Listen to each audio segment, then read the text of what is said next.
सतना के जिला चिकित्सालय में थैलेसीमिया पीड़ित 6 मासूम बच्चों को एचआईवी संक्रमित रक्त चढ़ाए जाने का मामला लगातार तूल पकड़ता जा रहा है।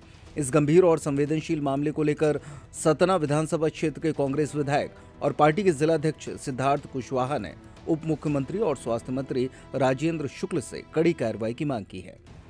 विधायक सिद्धार्थ कुशवाहा ने विंध्य व्यापार मेले के खुले मंच से इस मुद्दे को उठाते हुए कहा कि ये मंच इस चर्चा के लिए उपयुक्त नहीं है, लेकिन मामला अत्यंत गंभीर है, इसलिए चुप नहीं रहा जा सकता।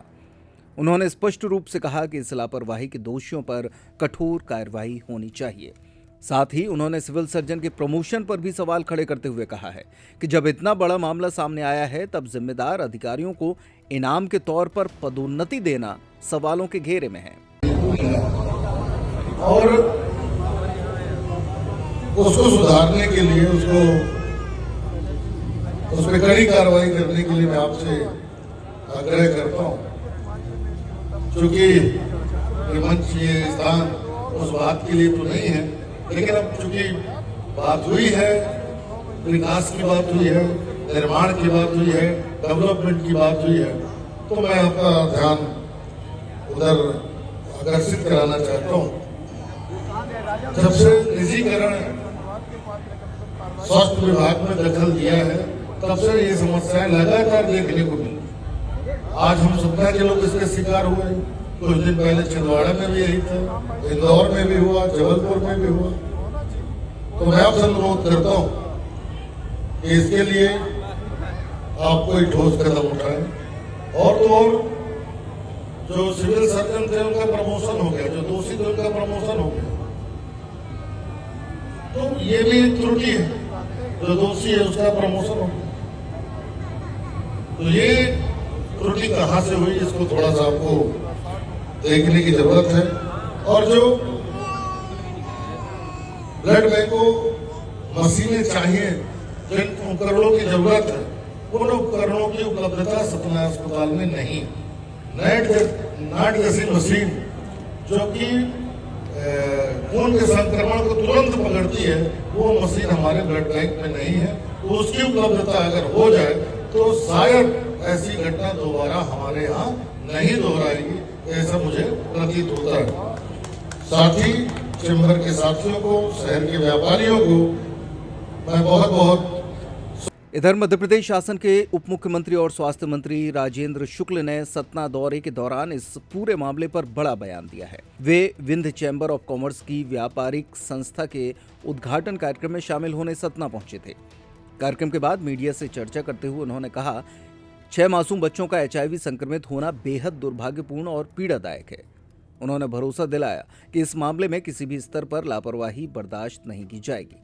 दोषी पाए जाने वाले सभी लोगों पर सख्त से सख्त कार्रवाई की जाएगी।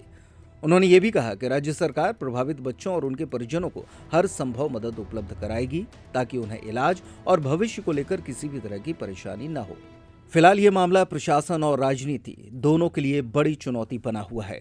वहीं पूरे जिले में स्वास्थ्य व्यवस्थाओं को लेकर भी गंभीर सवाल खड़े हो गए हैं। परिजनों के लिए क्या कुछ सहायता या कुछ उनके लिए हर प्रकार की सहायता भी दी जाएगी और हर प्रकार से जांच भी की जा रही है। 4 महीने पहले ही आईसीटीसी में ये प्रकरण सामने आ गया था।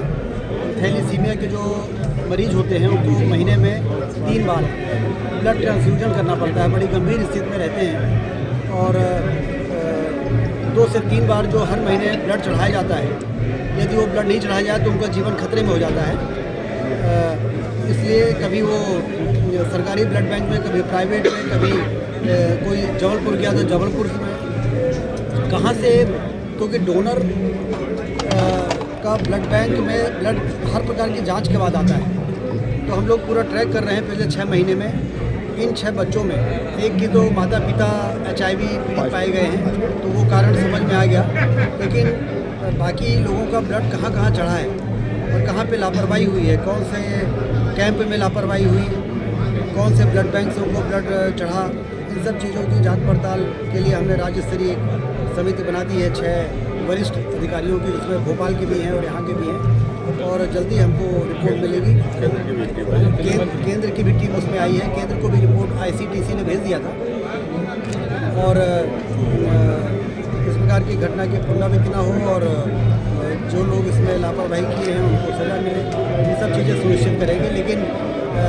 थैलीसीमिया के मरीजों को ब्लड चढ़ाना भी उनके जीवन को बचाने के लिए बहुत ज़रूरी होता है। और उस दौरान इस प्रकार की जो घटना हुई है दुर्भाग्यपूर्ण है, लेकिन हम कार्रवाई करने के मामले में सरकार बहुत सख्त है।